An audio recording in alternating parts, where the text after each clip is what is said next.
Sarah Martinez walked across the sprawling campus of Pacific Coast University, her worn backpack slung over one shoulder. At 28, she looked older than most students, but not by much. Her dark hair was pulled back in a simple ponytail, and she wore faded jeans and a plain gray hoodie. Nothing about her appearance suggested she had spent the last 8 years as one of the most elite warriors in the U.S. military. The late afternoon sun cast long shadows between the brick buildings as students hurried to their evening classes. Sarah moved with purpose, but her steps were careful and measured. After years of combat deployments, college life felt strange and almost surreal. The sounds of laughter and casual conversation replaced the constant vigilance that had defined her world for so long. She was heading to the campus recreation center for what should have been a routine rock climbing session. Sarah had signed up for the beginner's class, thinking it would be a good way to stay in shape while keeping a low profile. Physical fitness had always been crucial in her real job, but here she just wanted to blend in like any other student trying to stay healthy. The recreation center buzzed with activity. Students played basketball on the courts, lifted weights in the fitness area, and clustered around the indoor climbing wall. Sarah checked in at the front desk, giving her name to a cheerful student worker who handed her a waiver to sign. "First time climbing?" the worker asked with a bright smile. "Something like that," Sarah replied, returning a small smile of her own. The climbing wall stretched up 3 stories, with colorful holds marking different routes of varying difficulty. Safety mats covered the floor below, and several climbing instructors moved around checking harnesses and offering advice to nervous beginners. Sarah's instructor turned out to be a junior named Mike Chen, a friendly guy with calloused hands who clearly spent most of his free time on the wall. He had been climbing since high school and took pride in teaching newcomers the basics of the sport. "All right, everyone gather around," Mike called to the group of about 8 students. Most looked to be freshmen, their faces eager but apprehensive. Sarah hung back slightly, observing the group dynamics while Mike went through the safety briefing. "Rock climbing is all about trust," Mike explained, holding up the climbing rope. "Your belaying partner literally holds your life in their hands. That's why we take safety so seriously here." He demonstrated how to tie the proper knots, how to check each other's harnesses, and the commands climbers used to communicate with their belay partners. Sarah listened politely, though she could have taught the class herself. During her SEAL training, she had spent countless hours on much more challenging climbs, often carrying full gear in hostile environments. "Now we'll pair up for the actual climbing," Mike announced. "I'll assign partners to make sure everyone has someone at their skill level." Sarah found herself paired with 3 freshmen. Jake Morrison, a tall kid from Ohio who seemed to think volume was a substitute for experience. Brad Kowalski, a stocky guy who kept making jokes to hide his nervousness. And Tanya Williams, a quiet girl who appeared more comfortable with books than physical challenges. "This should be interesting," Jake said, looking Sarah up and down with obvious skepticism. "Hope you can keep up with us, Grandma?" Sarah raised an eyebrow but said nothing. At 28, she was hardly elderly, but she understood that to 18-year-old freshmen, anyone over 25 probably seemed ancient. "Don't worry," Brad added with a grin. "We'll take it easy on you. Start you off on the kiddie routes." The group approached the beginner section of the wall, where the holds were larger and spaced closer together. Mike demonstrated the basic techniques, how to shift weight from your arms to your legs, how to plan your route before starting, and how to communicate with your belaying partner. "Who wants to go first?" Mike asked. Jake immediately volunteered, eager to show off. He clipped into the rope and started up the wall with more enthusiasm than technique. His form was sloppy, relying mostly on upper body strength rather than proper footwork. About halfway up, his arms began to shake from fatigue. "Take!" he called out, using the command to have his belayer hold his weight on the rope. He hung there for a moment, breathing hard, before continuing to the top with obvious strain. "Nice work," Mike said diplomatically as Jake was lowered down. Remember, it's a marathon, not a sprint. Use your legs more than your arms. Brad went next, making it about 3/4 of the way up before his grip gave out entirely. He fell onto the rope, swinging slightly as Tanya belayed him down. That's tougher than it looks, he admitted, shaking out his forearms. Tanya surprised everyone by making it to the top on her first try, moving slowly but efficiently. Her approach was methodical and patient, exactly what good climbing required. Excellent technique, Mike praised as she reached the ground. You really thought about each move before making it. Then it was Sarah's turn. She approached the wall calmly, double-checking her knot and harness despite having done it hundreds of times before. The freshmen watched with barely concealed amusement, clearly expecting her to struggle more than they had. Ready to climb? Tanya asked from below, handling the belay rope. Climbing, Sarah replied, beginning her ascent. She moved up the wall with fluid precision, each movement deliberate and economical. Her footwork was flawless, placing her feet with the kind of accuracy that came from years of technical climbing in far more dangerous situations. She paused only occasionally to chalk her hands, never seeming to strain or struggle. The route that had challenged the freshman became a casual warm-up for Sarah. She reached the top in less than half the time it had taken anyone else, then called for her descent with complete composure. Wow, Mike said as Sarah touched down. Have you climbed before? A little, Sarah answered modestly, unclipping from the rope. Jake frowned, clearly annoyed that his assumption about the old lady had been proven wrong. Lucky route, he muttered. Let's try something harder. Mike looked uncertain. I don't know, guys. That was the standard beginner route. Maybe we should practice technique a bit more before— Come on, Brad interrupted. We want a real challenge, right, Jake? The two young men were already eyeing a more advanced route, marked with smaller holds and technical sequences. Their pride had been stung by Sarah's effortless performance, and they wanted a chance to prove themselves on something she couldn't easily complete. This one looks good, Jake said, pointing to a route rated significantly higher in difficulty. What do you think, Sarah? Think you can handle something a little more challenging? Sarah glanced at the route. It was well within her capabilities, but she could see the trap being laid. The freshmen wanted to watch her fail, to restore their sense of superiority.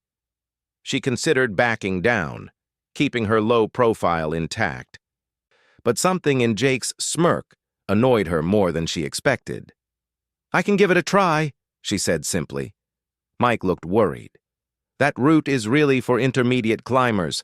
The holds are pretty small, and there's a tricky overhang section about 2/3 of the way up. We can handle it, Jake said confidently, though he had barely made it up the beginner route without falling. The group moved to the more challenging section of the wall. Other students and instructors began to notice the gathering, sensing that something interesting was about to happen. Word spread quickly in the small climbing community, and soon a small crowd had formed to watch. Sarah studied the route carefully, planning her sequence. The holds were indeed smaller, requiring more precise finger strength and technique. The overhang that Mike had mentioned would demand core strength and body positioning that most recreational climbers took months to develop. I'll go first this time, Jake announced, eager to redeem himself. He tied in and started up with the same aggressive approach he had used before. This time, however, the route demanded more finesse than brute force. About 1/3 of the way up, Jake's technique began to fall apart. He overgripped the holds, burning out his forearms prematurely. His feet slipped repeatedly as he tried to muscle through moves that required balance and precision. When he reached the overhang, Jake hung from the rope for several minutes, trying unsuccessfully to figure out how to navigate the technical sequence. Finally, he gave up and asked to be lowered down, his face red with exertion and embarrassment. Harder than it looks, Mike said gently, trying to soften the blow to Jake's ego. Brad fared slightly better, making it past the overhang through sheer determination, but his form was so poor that he nearly fell several times. He topped out, but looked completely exhausted, his hands shaking as he was lowered down. "Your turn, Tanya," Mike said, but the quiet girl shook her head. "I think I'll stick with the easier routes for now," she said wisely. "I need to work on my technique first." All eyes turned to Sarah. The crowd had grown larger, and she could feel the weight of expectation. Jake and Brad were watching with barely concealed hope that she would fail spectacularly, validating their assumptions about her abilities. Sarah approached the wall with the same calm demeanor she had shown before. She tied in, checked her equipment, and nodded to Tanya, who had volunteered to belay again. "Climbing," Sarah called out, beginning her ascent. From the first move, it was clear that Sarah was operating on a completely different level. She flowed up the wall like water, reading the rock with an intuition that came from thousands of hours of technical climbing. Her finger strength was impressive, but it was her body positioning and footwork that truly set her apart. When she reached the overhang that had stopped Jake cold, Sarah barely paused. She had already planned her sequence from the ground, and she executed it with mechanical precision. Her core strength allowed her to maintain position, while her feet found tiny holds that most climbers would never even see. The crowd below had gone silent, watching in amazement as Sarah navigated the technical section with apparent ease. Even Mike, who had been climbing for years, found himself studying her technique with professional interest. Sarah topped out and called for her descent, her breathing barely elevated from the effort. As she was lowered down, scattered applause broke out from the watching students. Several other instructors had stopped their classes to observe her climb. "That was incredible," Mike said as Sarah touched down. "Where did you learn to climb like that?" Sarah shrugged modestly. "Just picked it up here and there." Jake's face had gone from red to pale, his earlier confidence completely deflated. Brad looked equally stunned, finally beginning to realize that they had severely underestimated their quiet classmate. "Lucky climb," Jake said weakly, but his heart wasn't in the insult anymore. "Maybe we should try an even harder route," Brad suggested, though his voice lacked conviction. Mike intervened before things could escalate further. "I think that's enough advanced climbing for today. Let's head back to the beginner wall and work on fundamentals." As the group began to pack up their gear, Sarah noticed several of the other instructors exchanging glances and whispered conversations. Her performance had clearly been noticed by people who understood climbing well enough to recognize exceptional skill when they saw it. "Sarah," Mike called out as she was about to leave, "would you be interested in helping out with some of our intermediate classes? We could always use someone with your experience." "Thanks, but I'm pretty busy with coursework," Sarah replied politely. "Maybe another time." She headed toward the exit, wanting to leave before more questions could be asked. As she walked away, she could hear Jake and Brad behind her, their voices carrying a mix of confusion and wounded pride. "There's something weird about that girl," Jake muttered. "Nobody gets that good just picking it up here and there." "Maybe she was lying about being a beginner," Brad added. "Probably been climbing for years and just wanted to show off." Sarah smiled to herself as she pushed through the exit doors. If they only knew the truth, their wounded egos would be the least of their concerns. The rock faces she had climbed in Afghanistan and Syria made the recreation center wall look like a playground toy. Outside, the evening air was cool and refreshing after the warmth of the climbing gym. Sarah walked slowly back toward her apartment, enjoying the peaceful campus atmosphere. Students sat in groups on the grass, studying or just talking with friends. It was a normal scene from a normal world, so different from the high-stakes environment she had left behind. Her phone buzzed with a text message from her academic advisor, reminding her about a meeting tomorrow to discuss her course load. Sarah was officially enrolled as a graduate student in international relations, using her GI Bill benefits to pursue the degree she had always wanted. It was the perfect cover for someone trying to transition from military service to civilian life. But as she walked across campus, Sarah couldn't shake the feeling that her carefully constructed cover story was beginning to develop cracks. The climbing wall incident was minor, but it was exactly the kind of thing that could draw unwanted attention. She had worked too hard to build a normal life to have it compromised by a few freshmen with bruised egos. Unknown to Sarah, her exceptional performance had caught the attention of more than just climbing enthusiasts. Dr. James Crawford, a professor in the campus recreation department, had been watching from the upper level of the gym when she completed her climb. Crawford had spent 20 years in Army Special Forces before transitioning to academia, and he recognized professional-level skills when he saw them. As Sarah disappeared into the evening crowd of students, Crawford pulled out his phone and made a note in his contact list. There were very few people who could climb with that level of technical proficiency, and even fewer who would try to hide it behind claims of casual experience. Sarah Martinez had just become a person of interest to someone who understood exactly what kind of training produced skills like hers. The quiet transition to college life she had planned was about to become much more complicated. The next morning would bring new challenges that would test not just her climbing abilities, but her commitment to maintaining the low profile she had worked so hard to establish.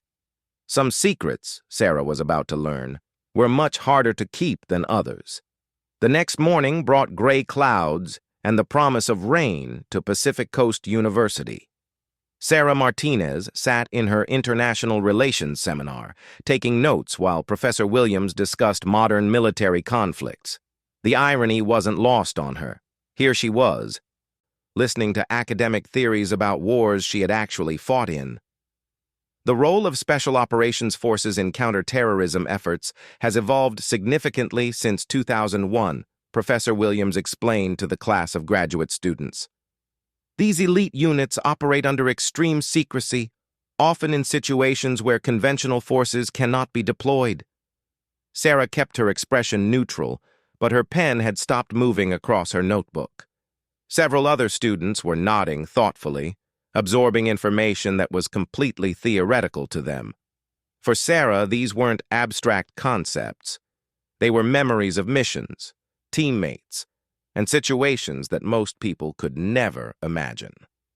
After class, she gathered her books and headed toward the library. The campus was busy with mid-morning activity, students hurrying between buildings with coffee cups and backpacks. Sarah enjoyed the normalcy of it all, the simple routine of being just another graduate student with papers to write and exams to prepare for. She was crossing the central quad when she heard shouting from the direction of the campus lake. A small crowd had gathered near the water's edge, and Sarah could see people pointing and talking urgently among themselves. Her military instincts kicked in immediately, and she found herself moving toward the commotion before she could think better of it. As she got closer, Sarah could see what had caused the excitement. A young woman was in the water about 50 feet from shore, clearly in distress. She was struggling to stay afloat, her head disappearing beneath the surface repeatedly. "Someone call 911!" a student was shouting into his phone. "Where are the lifeguards?" another voice called out. "There aren't any lifeguards here," someone else replied. "This isn't a swimming area." Sarah pushed through the crowd to get a better look at the situation. The woman in the water was Katie Chen, a freshman from her climbing class the day before. She must have been walking too close to the muddy bank and slipped in. The water was deeper than it looked, and Katie was obviously not a strong swimmer. "Can anyone swim out there?" a student asked desperately. Several people looked around at each other uncertainly. The water was cold and choppy from the wind, and the distance to Katie was intimidating for casual swimmers. Plus, everyone knew about the dangers of trying to rescue someone who was drowning. Panic could pull both people under. Sarah quickly assessed the situation with the tactical mindset that had been drilled into her for years. The water temperature was probably around 55 degrees, cold enough to cause rapid heat loss, but not immediately life-threatening.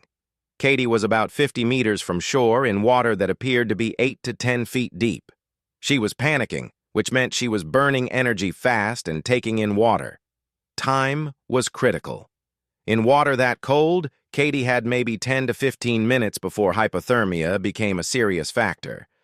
But her panic meant she might go under permanently in the next few minutes. Sarah looked around quickly. No campus security in sight. The 911 response time would be at least 5 minutes, probably longer. By the time professional help arrived, it might be too late. She made her decision. Sarah kicked off her shoes and pulled off her heavy sweater, leaving her in jeans and a t-shirt. Several students noticed her actions and started to speak up. "You can't go in there," a young man called out. "The water's too cold." "Wait for the rescue squad," another student urged. Sarah ignored them and waded into the lake. The cold water was a shock even to her system, but she had trained in much worse conditions. Arctic warfare training in Alaska had involved hours in near-freezing water, teaching her how to function despite the cold. She swam with smooth, efficient strokes that cut through the water with minimal splash. Her technique was flawless, the result of countless hours of combat swimming training where stealth and efficiency were matters of life and death. She covered the 50 meters in under 2 minutes, approaching Katie from behind to avoid being grabbed by the panicking girl. "Katie, I'm here to help," Sarah called out as she got close. "I need you to stop fighting and let me do the work." Katie was too panicked to respond coherently, thrashing wildly in the water. Sarah knew she had to act fast before Katie's struggles pulled them both under. She used a technique from water survival training, approaching from behind and securing Katie in a cross-chest carry that kept the girl's head above water while preventing her from grabbing onto Sarah. "I've got you," Sarah said firmly, using the calm, authoritative voice that had commanded respect in combat situations. "Stop fighting and breathe. I'm going to get you to shore." Something in Sarah's tone cut through Katie's panic. The girl went limp, allowing Sarah to position her properly for the swim back. Sarah began the return journey, using a side stroke that allowed her to tow Katie while keeping both their heads above water.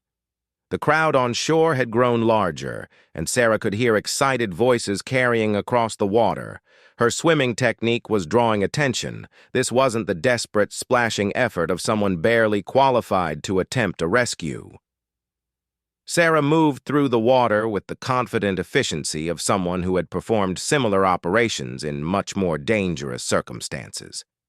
"She's really doing it," someone called out from shore.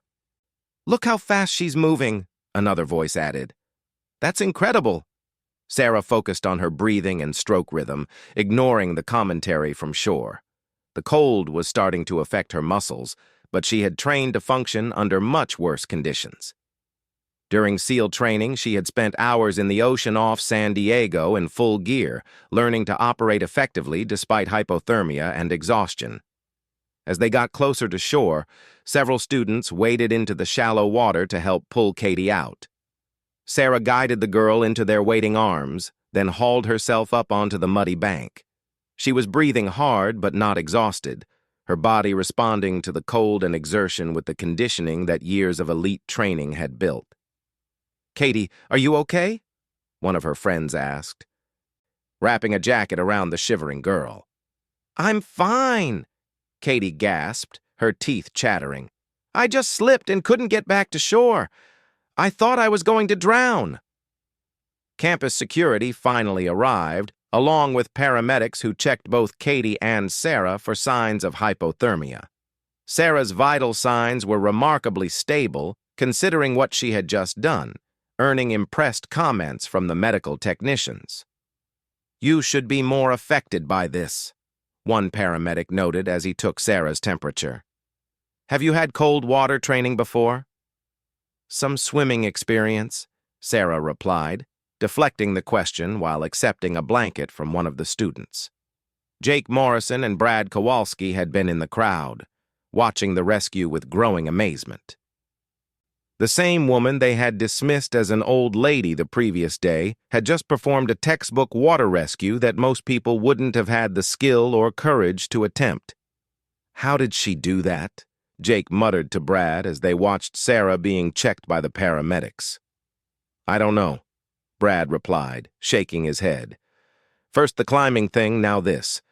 There's definitely something she's not telling us about her background." Dr. James Crawford had also witnessed the rescue. He had been walking across campus when he heard the commotion and arrived just in time to see Sarah's performance in the water. What he observed confirmed his suspicions from the climbing wall the previous day. Sarah's swimming technique was military grade. The way she had approached Katie, the efficiency of her movements, the calm command presence she had displayed, these were skills that came from professional training, not casual experience. Crawford made another mental note as he watched Sarah politely decline interviews from student reporters who had appeared on the scene. "That was amazing," Katie said to Sarah as the paramedics finished their checks. "I don't know how to thank you. You saved my life." "Anyone would have done the same thing," Sarah replied modestly, though they both knew that wasn't true.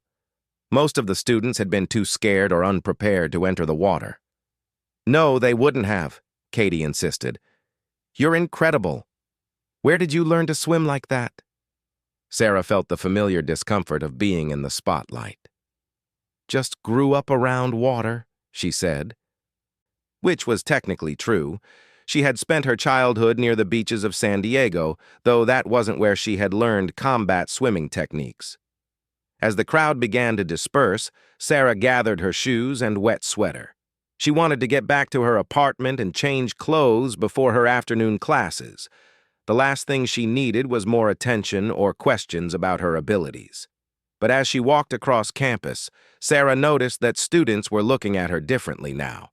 Word traveled fast in a college environment, and the story of the rescue was already spreading. She heard whispered conversations as she passed groups of students. "That's her, the one who saved Katie Chen. I heard she's some kind of swimming expert. Did you see how fast she moved in that water?" Sarah quickened her pace, wanting to escape the growing attention. Her apartment was a small, furnished place near the edge of campus that she rented under her real name, but with a carefully constructed background that omitted her military service. The lease listed her as a graduate student using veterans' benefits, which was true but incomplete. After a hot shower and change of clothes, Sarah tried to focus on her coursework. She had a paper due next week on international maritime law, a subject that she knew far more about from practical experience than from textbooks. But she found herself distracted by the events of the morning and the growing realization that her cover was becoming harder to maintain. Her phone rang, interrupting her attempts to concentrate on reading. The number wasn't in her contacts, but the area code was local. "Hello?" she answered cautiously. "Miss Martinez? This is Dr. Crawford from the Campus Recreation Department. I was wondering if we could meet for coffee sometime. I'd like to discuss some opportunities that might interest you." Sarah felt a chill that had nothing to do with her morning swim. "What kind of opportunities?" "Well, given your obvious skills in physical activities, I thought you might be interested in some of our advanced programs. Maybe some instructional work or training opportunities." The offer sounded innocent enough, but something in Crawford's tone suggested he knew more than he was letting on. Sarah had learned to trust her instincts about people, and her instincts were telling her that this conversation was more significant than it appeared. "I appreciate the offer, Dr. Crawford, but I'm really focused on my studies right now." "Of course I understand, but the offer stands if you change your mind. My office hours are posted online, or you can reach me at this number anytime." After hanging up, Sarah sat staring at her phone. She had been on campus for less than a month, and already her carefully planned anonymity was beginning to unravel. 2 incidents in 2 days had put her skills on display in ways that were bound to generate questions and attention. That evening, Sarah decided to avoid the campus recreation center altogether. Instead, she went for a run through the neighborhood surrounding the university. Running had always been her way of clearing her mind and processing stress, and she needed both after the day's events. As she jogged through the quiet residential streets, Sarah allowed herself to think about her situation objectively. She had left the SEALs 6 months ago after 8 years of service, including 4 combat deployments and numerous classified operations. The transition to civilian life was supposed to be gradual and low-key, giving her time to adjust to a world without constant danger and split-second life-or-death decisions. College had seemed like the perfect environment for that transition. She could use her GI Bill benefits to get the education she had always wanted, while blending in among students who were focused on their own studies and social lives. The plan had been to keep her military background vague, just another veteran going to school on government benefits. But Sarah was discovering that hiding 8 years of elite military training was more difficult than she had anticipated. The skills were too deeply ingrained, the instincts too strong to suppress completely. When she saw someone in danger, every fiber of her training screamed at her to act, regardless of the consequences to her cover story. As she rounded a corner near downtown, Sarah noticed a commotion in the parking lot of a small convenience store. A young woman was backing away from 2 men who were clearly harassing her. Even from a distance, Sarah could read the body language. The woman was scared and looking for an escape route, while the men were becoming more aggressive. Sarah slowed her run, assessing the situation. The smart thing would be to call the police and keep moving. Getting involved would only create more opportunities for questions about her background and training. She had already drawn too much attention for one day. But as she watched, one of the men grabbed the woman's arm, causing her to drop her purse. The woman tried to pull away, but the man's grip tightened. His companion laughed and moved to block her path to the store. Sarah's decision was made before she could think about it. She jogged into the parking lot, putting on a casual smile as if she hadn't noticed the tension in the situation. "Hey, Jessica!" she called out to the woman, using a random name. "Sorry I'm late. Ready to go?" The 2 men turned to look at Sarah, their expressions shifting from predatory confidence to uncertainty. Sarah had approached at an angle that put her between them and the woman. Using positioning tactics that had been drilled into her during close-quarters combat training. "We don't know any, Jessica," one of the men said suspiciously. He was tall and stocky, with the kind of build that suggested he was used to intimidating people through size alone. "Must be a misunderstanding," Sarah replied pleasantly, but her stance had subtly shifted into a position that would allow for rapid movement if necessary. "Jessica and I were supposed to meet here for our evening run." The woman, catching on quickly to the escape route Sarah had provided, stepped toward her. "Sarah, I was wondering where you were." The 2 men looked back and forth between Sarah and the woman, clearly debating whether to continue their harassment or cut their losses. Sarah smiled at them in a way that was friendly on the surface, but carried an undertone of something much harder. "Maybe you gentlemen should find something else to do tonight," Sarah suggested, her voice remaining conversational but taking on an edge that suggested consequences if they chose not to take her advice. The larger man started to step forward, his face darkening with anger at having his fun interrupted. "This ain't your business, lady. Why don't you keep jogging and mind your own—" He stopped mid-sentence as he met Sarah's eyes directly for the first time. What he saw there made him reconsider his approach. There was no fear, no uncertainty, just a calm readiness that suggested this was not someone who could be easily intimidated. "Come on, man," his companion said, tugging at his arm. "Let's go." After a moment of tense silence, the 2 men backed down and walked toward their car, muttering curses but clearly unwilling to escalate the situation further. Sarah watched them leave, maintaining her position until their car disappeared into traffic. "Thank you so much," the woman said, her voice shaking slightly with relief. "I don't know what they would have done if you hadn't shown up." "Are you okay?" Sarah asked, her demeanor immediately softening now that the threat had passed. I'm fine now. My name's actually Jennifer, by the way. The woman managed a weak smile. Jessica was close enough. Sarah, do you need me to call someone? Give you a ride somewhere? No, I'm okay. My car's right here. Jennifer gestured to a small sedan parked near the store entrance.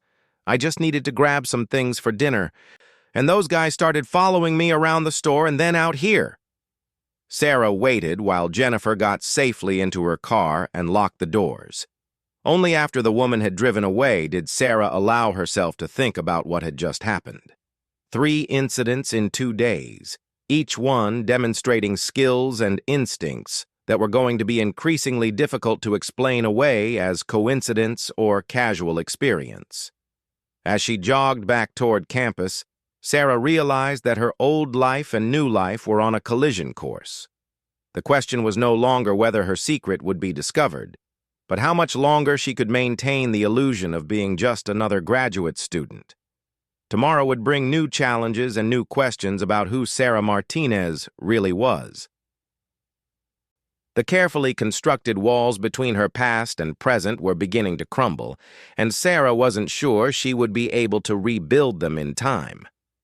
The Campus Outdoor Adventure Club was hosting their annual extreme sports demonstration on the main quad. Students gathered around various stations showcasing rock climbing, rappelling, and other outdoor activities.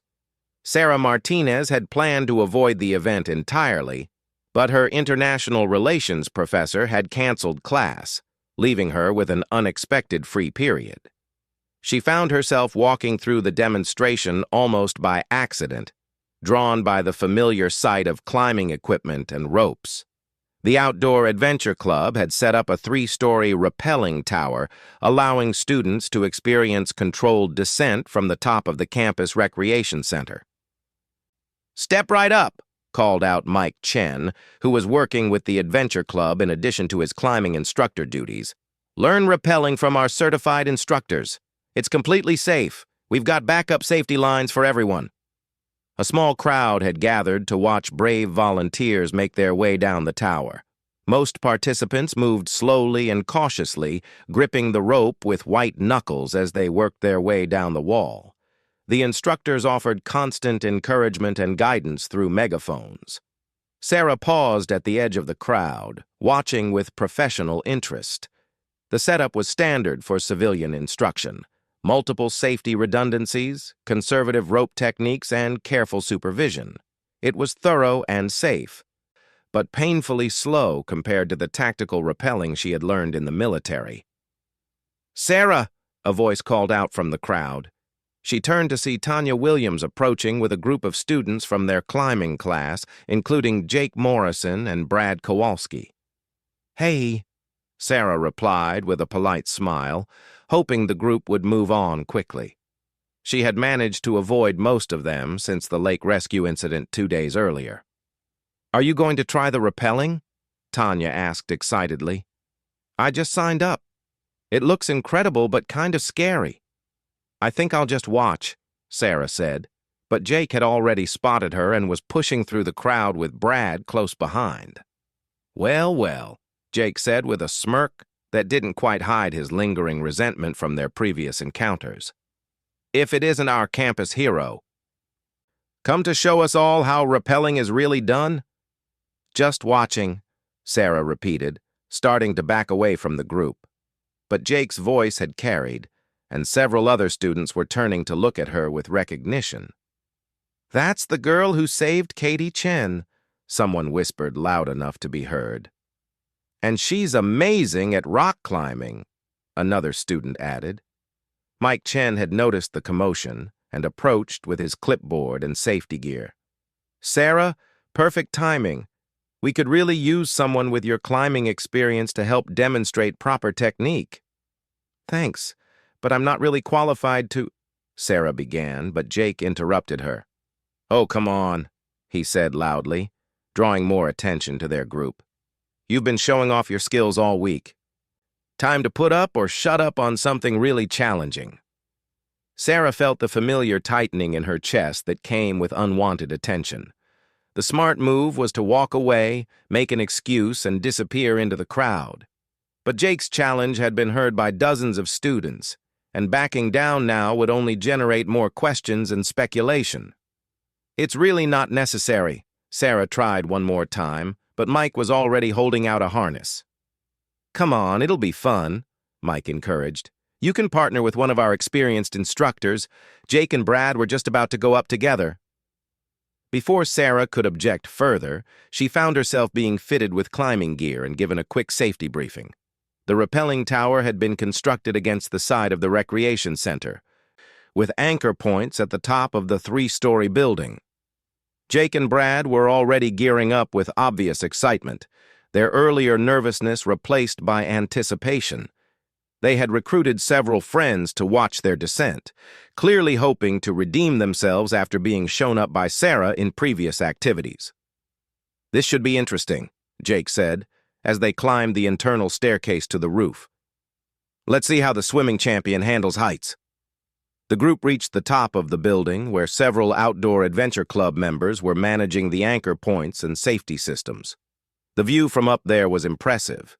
The entire campus stretched out below, with students moving between buildings and gathered in small groups on the quad.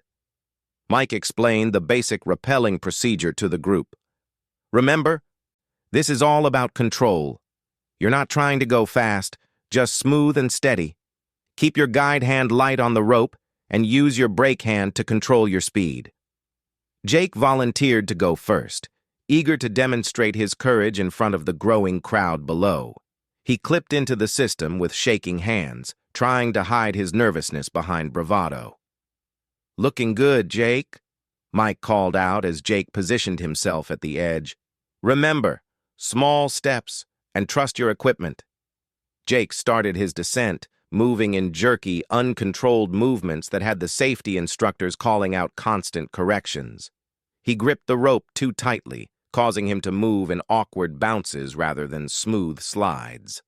About halfway down, his technique deteriorated completely, and he ended up spinning slightly on the rope while trying to regain control.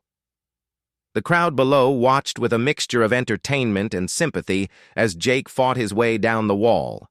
By the time he reached the bottom, his face was red with exertion and embarrassment, though he tried to play off his shaky performance as intentional showmanship. Brad's attempt was marginally better, but still marked by obvious fear and poor technique. He made it down safely, but with little grace or confidence, earning polite applause from the spectators. "Your turn, Sarah," Mike called out cheerfully, holding out the gear for her to clip in. Sarah found herself at the edge of the building with dozens of eyes watching from below. The setup was standard civilian rappelling gear, far more cumbersome and restrictive than the tactical equipment she was used to. The multiple safety redundancies that made it safe for beginners also made it slow and awkward for someone with her experience. She clipped in and positioned herself at the edge, running through the mental checklist that had become second nature during hundreds of training descents. But as she prepared to start her descent, shouting erupted from the crowd below. "Fire! Fire in the engineering building!" someone was yelling, pointing to a structure across the quad. Sarah looked in the direction of the shouting and saw smoke beginning to pour from the second-floor windows of the engineering building. Students were evacuating the building, but the orderly exit was starting to turn chaotic as more smoke appeared. "Call 911!" Mike shouted to the Adventure Club members on the roof. "Everyone start heading down the stairs." But as Sarah watched the situation develop, she could see that standard emergency response might not be fast enough. The smoke was getting thicker, and she could see people at the second-floor windows who appeared to be having trouble evacuating through normal routes. "There's someone trapped up there," Tanya called out from below, pointing to a second-floor window where a figure was visible through the smoke. Sarah made a split-second tactical assessment. The fire department response time would be at least 5 to 8 minutes. The person at the window might not have that long if smoke inhalation became severe. The building's second floor was approximately 25 feet high, well within her capabilities for a tactical approach. Without hesitation, Sarah abandoned the civilian rappelling setup and began rapidly reconfiguring her gear. She disconnected from the main safety line and adjusted her harness for a much more aggressive descent profile. "Sarah, what are you doing?" Mike called out in alarm. "You can't change the safety setup like that." But Sarah was already moving, having switched into the tactical mindset that had kept her alive through dozens of high-risk operations. She positioned herself at the edge of the building, oriented toward the engineering building rather than the demonstration area below. "Sarah, stop!" Mike shouted. "That's not safe." Sarah ignored him and launched herself into a controlled fall that was unlike anything the watching students had ever seen. Instead of the careful, bouncing descent that civilian rappelling taught, she dropped in a smooth, rapid slide that covered the 3-story distance in seconds. But instead of landing on the demonstration mats, Sarah hit the ground running and immediately began sprinting toward the engineering building. Her rappelling gear was still attached, but she moved with the fluid efficiency of someone for whom equipment was an extension of her body rather than a burden. The crowd watched in stunned silence as Sarah crossed the quad at a dead run, covering the distance to the engineering building in under 30 seconds. By the time she reached the structure, she had already assessed the tactical situation and formulated a plan. The person trapped at the second-floor window was Dr. Patricia Hendricks, an elderly chemistry professor who used a cane and had been unable to evacuate quickly enough when the fire alarm sounded.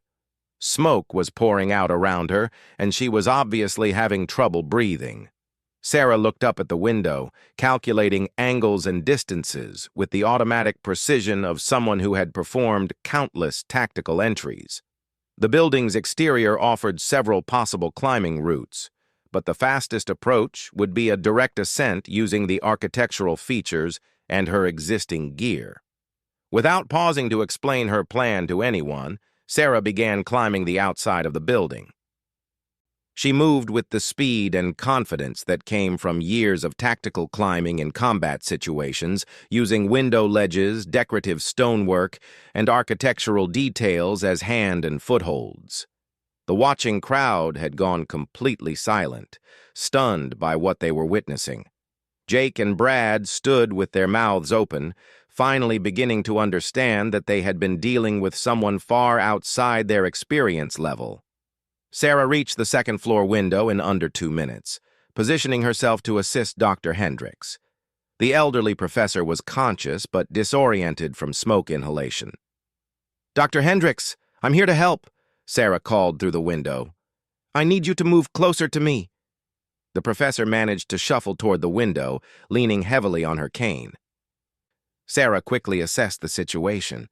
The woman was too weak and disoriented to attempt any kind of climbing evacuation, and the smoke was getting thicker by the minute. Sarah made another tactical decision. Instead of trying to bring Dr. Hendricks down, she would clear a path for standard rescue personnel. She used her tactical knife to break out more of the window glass, creating a larger opening for emergency responders when they arrived.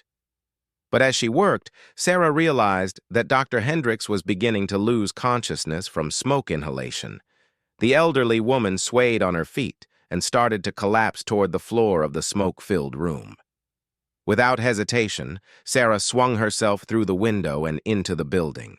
The smoke was thick and acrid, but she had trained to operate in much worse conditions. Using techniques from urban warfare training, she located Dr. Hendricks and quickly assessed her condition. The professor was still breathing, but barely conscious. Sarah knew she had to get the woman to fresh air immediately or risk permanent damage from smoke inhalation. But the hallway outside the office was completely filled with smoke, making standard evacuation impossible. Sarah looked back at the window, calculating the risk-benefit ratio of a tactical extraction. It was dangerous, but less dangerous than waiting for standard rescue procedures while Dr. Hendricks continued to breathe toxic smoke. She quickly rigged an improvised harness around Dr. Hendricks using climbing webbing from her gear. The setup was unconventional but sound, designed to distribute weight safely during a controlled descent. Sarah had performed similar extractions during combat operations, though never with a civilian in a non-combat environment. "Hold on to me," Sarah instructed Dr. Hendricks, positioning the woman for the descent. "I'm going to get you down to safety." What happened next would be talked about on campus for years to come. Sarah positioned herself at the window with Dr. Hendricks secured to her harness, then began a controlled rappel descent that was part technical rescue and part tactical operation. She moved down the wall in smooth, controlled movements that kept both her and Dr. Hendricks stable throughout the descent. Her technique was flawless, demonstrating the kind of precision that came from extensive training in high-stakes situations. The crowd below watched in absolute silence as Sarah completed the extraction, lowering Dr. Hendricks gently to the ground where paramedics were already waiting. Only after the elderly professor was safely in medical hands did Sarah detach from her gear and step back. As the immediate crisis passed, the full weight of what the students had witnessed began to sink in. Sarah had just performed a tactical building entry, civilian extraction, and controlled rappel operation with the kind of skill and precision that spoke of serious professional training. Jake Morrison stood in the crowd, his face pale as he finally understood the magnitude of his mistake. The woman he had been mocking and challenging wasn't just someone with casual outdoor experience. She was someone with professional-level tactical skills that suggested extensive military training.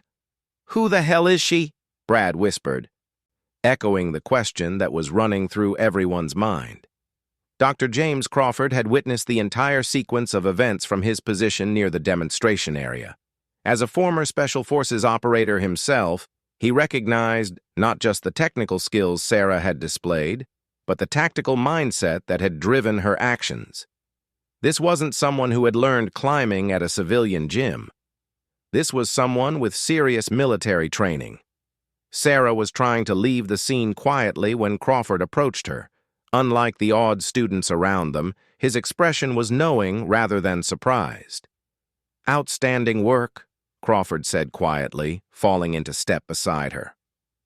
"That was a textbook tactical extraction under civilian conditions."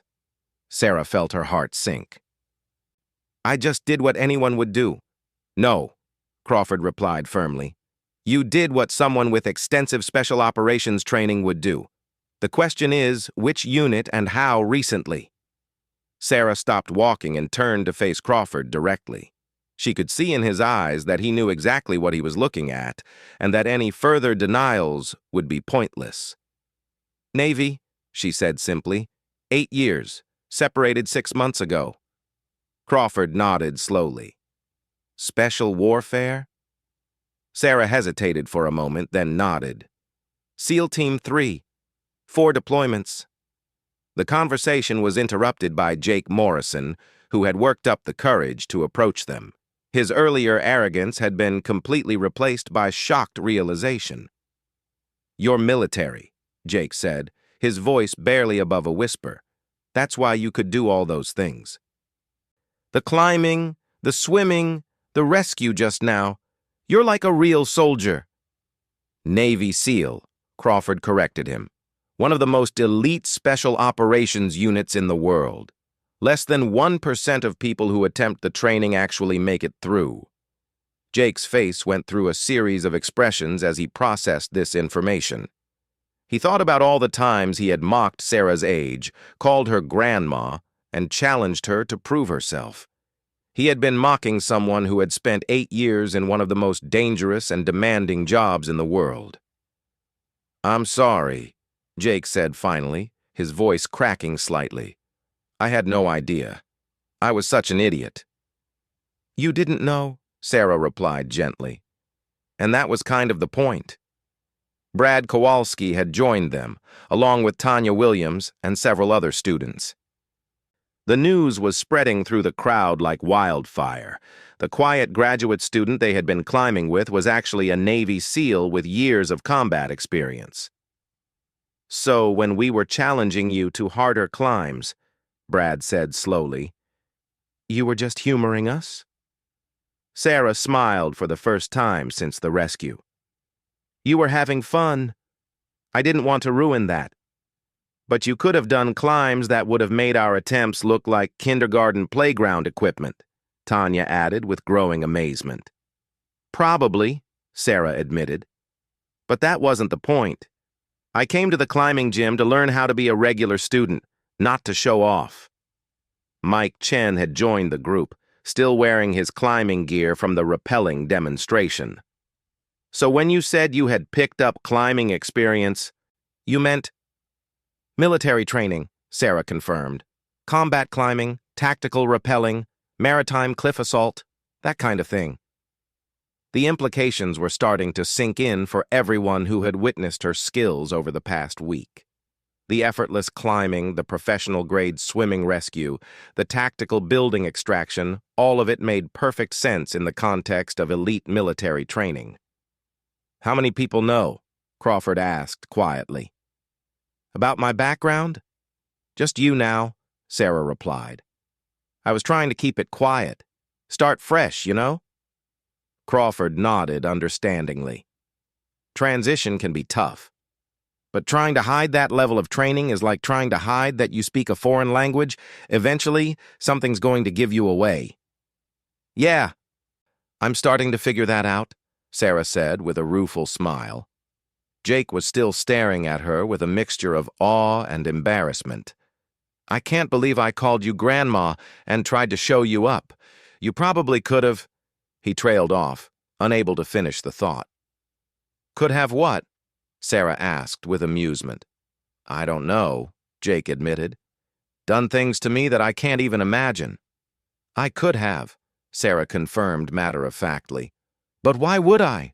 You're just a kid having fun at college. That's what college is for. Dr. Crawford checked his watch and looked around at the gathered students. I think we've had enough excitement for one day. Sarah, would you mind stopping by my office sometime this week? I'd like to discuss some opportunities that might be a better fit for your actual skill level. As the crowd began to disperse, Sarah found herself surrounded by a small group of students who were looking at her with new respect and curiosity. The cat was definitely out of the bag now, but she was surprised to find that she felt relieved rather than anxious. So, what's it like? Tanya asked quietly. Being a Navy SEAL, I mean. Sarah considered the question carefully. Challenging, she said finally. Rewarding, dangerous, and definitely not something you can leave completely behind when you try to become a college student. Jake stepped forward, his earlier cockiness completely gone. Sarah, I owe you a huge apology. I was completely out of line with the things I said. I had no idea who I was dealing with. You don't owe me anything, Sarah replied. You were just being a college freshman. That's normal behavior for someone your age. No, it's not, Jake insisted. I was being a jerk, and I disrespected someone who has served our country and risked her life for people like me. That's not normal behavior. That's just being a bad person. Sarah looked at Jake with surprise. Behind his earlier arrogance, she could see the decent young man he was trying to become. You're not a bad person, Jake. You're just young and learning how to treat people with respect. That's what college is for. Will you let me make it up to you somehow? Jake asked earnestly. Maybe I could buy you dinner or something? I just feel terrible about how I acted. Sarah smiled and shook her head. Just treat people better going forward. That's all the apology I need. As the group finally began to break up, Sarah realized that her carefully constructed secret was now completely blown.